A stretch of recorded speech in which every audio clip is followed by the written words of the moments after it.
It's a good beat. So happy Wednesday. This is the 28th episode of season 2 of the Be Your Own Hero show. I'm your host. I'm Sekouwrites. Hero is an acronym. It means helping everyone reaps optimism.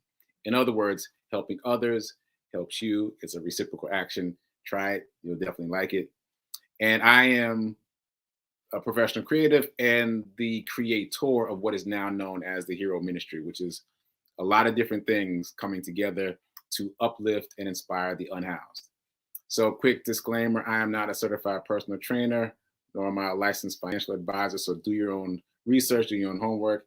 Just know that I am trying to share, I am sharing what I've learned, what I'm learning, and what has worked for me and what hasn't worked for me, in hopes that it will be of value to you.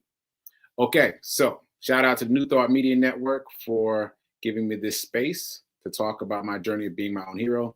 There's the website, ntmedia.org. You can make a donation there. You can also check out the other programming. Speaking of which, right after this at 10:15 is prayer time. And then right after that at 10:30 is Sip with Rev Melissa. Sidebar.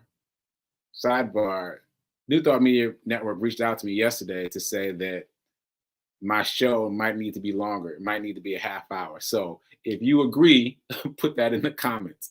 If you feel like I need a little more elbow room, let me know. That was an amazing conversation to have, just because I remember when it felt like 15 minutes was so much time. How am I going to fill 15 minutes?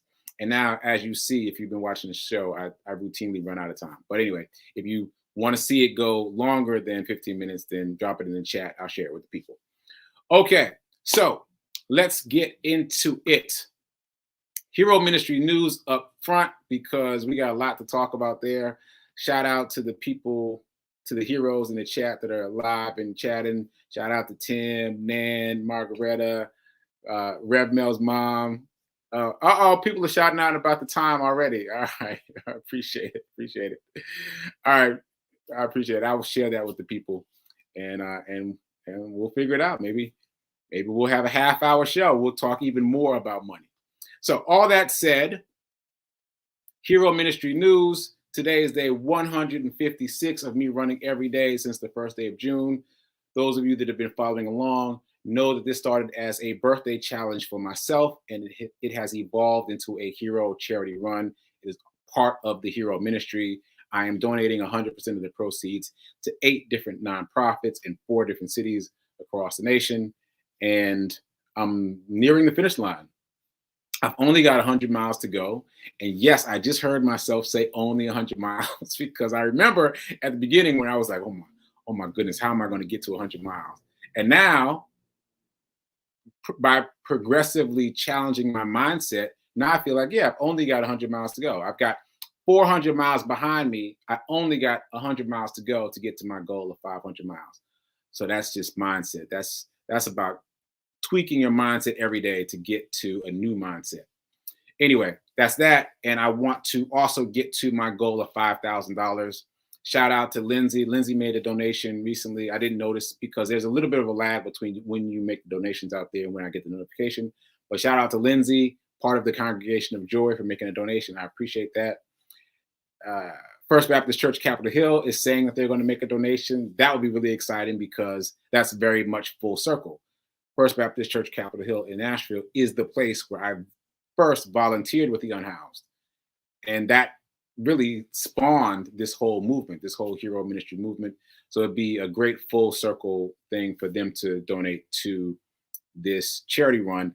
That said, they are also donating directly to at least 2 of the nonprofits of my 8. They're donating directly to Project Love Strong. Yes, Project Love Strong for the second time. They made a donation last year. Matter of fact, they gave Project Love Strong the biggest donation that Project Love Strong had ever received last year. So they're making another donation this year, and they're also donating to In God's Hand, which is another one of the 8 nonprofits that I'm donating to through the Hero Charity Run. So I'm grateful for this expansion. Okay, so I want to do a couple quick backpack drop stories from this morning quickly before I get to the money, because they were really good. First of all, every day is different in terms of the run. people always assume that it's easy for me. Yeah, not so much. And even if it was easy yesterday, that doesn't mean it's going to be easy today. So today I was moving slow, very slow today. And that gave me the opportunity to see some more things, notice some more people. And I saw this guy, he was looking in a trash can like he was about to start digging into it. And I got to him and I said, "Hey, do you want some tuna?" Because someone out there has sent me some tuna packets that are on my Amazon wish list. So those are now in my backpack. I went out with those today. And so I asked him if he wanted some tuna. And he said the strangest thing. He said, "Yeah, you know where I sleep." And I was like, "What?" I didn't say what, but that's how I was thinking. I was like, "What?" And then I realized, yeah, I know this guy because I see him on one of my run routes and I always acknowledge him. I give a head nod or a wave or something. And obviously he's noticed me. And so he saw me wearing my usual hero shirt. He was like, "Yeah, you know where I sleep. Just drop it off where I sleep. I'll get it later." I thought that was so cool because he knows my run route. He knows I'm going to run past where he sleeps and that I could just drop it off there. So it was great to realize that he recognized me and for me to recognize that I recognize him. So I did. I kept on running and I got to the place where he sleeps and I put some tuna packets down. I thought that was very cool. It was a very fulfilling moment for me. And then I ran into another person. There's this park, one of many parks that I run around where they play soccer. And I used the restroom there. They have a public restroom. And I ran into this guy there coming out. We came out at the same time. And I asked him if he needed a sweater. It's really cold today here in New York. It's really cold. So I asked him if he needed a sweater. And we kind of went back and forth. He kind of knee-jerk said no. And then later he was like, "Well, are you selling it?" I was like, "No." "You need one?" And he was like, "Don't you need it?" And so we kind of had this whole interaction. I was like, "No, no, no. No, I'm just saying, do you need a sweater?" He was like, "Yeah, if you don't need it." And so I gave him the sweater. And then he kind of like felt bad. He was like, you sure you don't need it? You don't want me to give it back to you?" I was like, "No, no, this is what I'm doing." And he was like, "Well, why?" And I said, "I'm just trying to be a good human being." That's what came out. And he was like, "Okay. All right, well, yeah, I need the sweater. I appreciate it." And he took the sweater and he went about his way. And then even later, when I was still running, he felt bad again and came back. He was like, "I can give it back to you." And I was like, "No, no, no, it's for you. I promise it's for you. I'm good. I don't need it. It's for you." So two really good, really fulfilling run stories that lifted my spirit on a day when I was struggling out there in terms of the run. And by the way, that's why I run outdoors, why I don't run indoors, because I am reminding myself every day that I run outdoors that there are people who do not have a choice to go inside. They are out there in the elements and they don't have the option of going inside and getting out of the elements. And so even on really cold days like today, I get out there and I run in the inclement weather, whether it's just cold or it's raining or it's thundering or whatever. That's why. Okay, so that was very fulfilling. Good hero ministry day. Okay, so all that said, oh, and there's still more news. There's still more news. Okay, last thing is Jacinta, my hero ministry team, hero ambassador. Yeah, my hero ambassador in Louisville, Kentucky, just placed an order for 16 hero hoodies that she's going to distribute there in Louisville.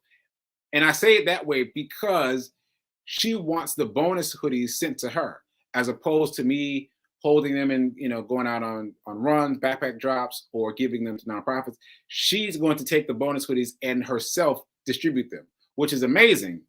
And so now I have to create like a kind of hierarchy of how to interact with hero hoodies, because that is like a double. Like not only are you getting the second bonus items for free, but also you're choosing to distribute them yourself. That's beyond. So shout out to Jacinta for doing that work. Very exciting stuff. Okay, so now let's get into the show and talk about spiritual prosperity. All right, so I want to get back to this affirmation that I've been working with, and I want all of us to kind of get this dialed in. So here's the affirmation. I am so happy and grateful to be a multimillionaire in every area of my life. One more time, I am so happy and grateful to be a multi-millionaire in every area of my life. So just a reminder that as you say happy and grateful, you want to try to feel happy and feel grateful, and that is what's going to lock it into your subconscious. All right, so yesterday I was talking about bricks, and I just want to do that again because my philosophy, if you will, is that we are building the wall of financial security brick by brick. So brick number one is the garden money brick. Garden money meaning you plant that money in that garden, just let it grow and leave it alone. And that for me is index funds. That's your first brick, index funds. I've recommended the S&P 500, but there are many index funds out there. Get you an index fund brick. You don't have to buy the whole brick. You can buy fractional shares, but I feel like that's the first brick. Brick two is the growth money brick. That's growth stocks, stocks that use their dividends to build the company bigger and faster so they don't pay dividends. They keep that money to build themselves up, which means generally they grow faster. So you want a garden money, I'm sorry, not a garden, a growth money brick. Now, as you know, if you've been watching the show, I have invested in FANG, Facebook, Apple, Amazon, Netflix, Google, right? Individually. And I think I'm going to switch on that. I think I am going to move to an ETF that includes those properties, those stocks within the ETF. Because the more I play around in the stock world, the more I understand that the real move is having multiple shares. Like having a full share is good, but having multiple shares exponentially increases your return. So you get paid dividends, for example, based on how many shares of a stock you have. So per share, you get a certain amount. So I told you that I got almost $1.50 for my one share of the S&P 500. But it occurs to me if I had multiple shares of that, not only would I get the growth from it containing FANG within the index fund, but also I'd get a bigger dividend kickback for having multiple shares. So in terms of my growth money brick, I think I'm going to convert my individual stock purchases of FANG into an ETF. All right, let me stop talking about that. We'll circle back because I wanted to finish talking about REITs. REITs are real estate investment trusts. And this is a different brick. And that's for exposure to a different asset class, which is real estate. So they are required to disperse 90% of their revenue to investors, which is amazing for us investors. They can pay dividends often per month, and it's a low cost to buy in. Yesterday, I was talking about LTC, and I just want to read this. LTC Properties manages a portfolio of senior housing and long-term care facilities, including skilled nursing, assisted living, independent living, etc. They own 159 properties.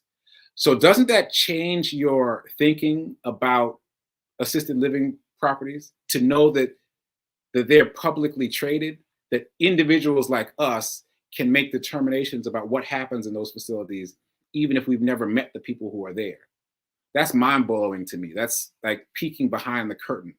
If you're thinking about going into a facility like that, knowing that that facility could be publicly traded to investors all over the world who have never met you, like that's a different way to think about it, isn't it?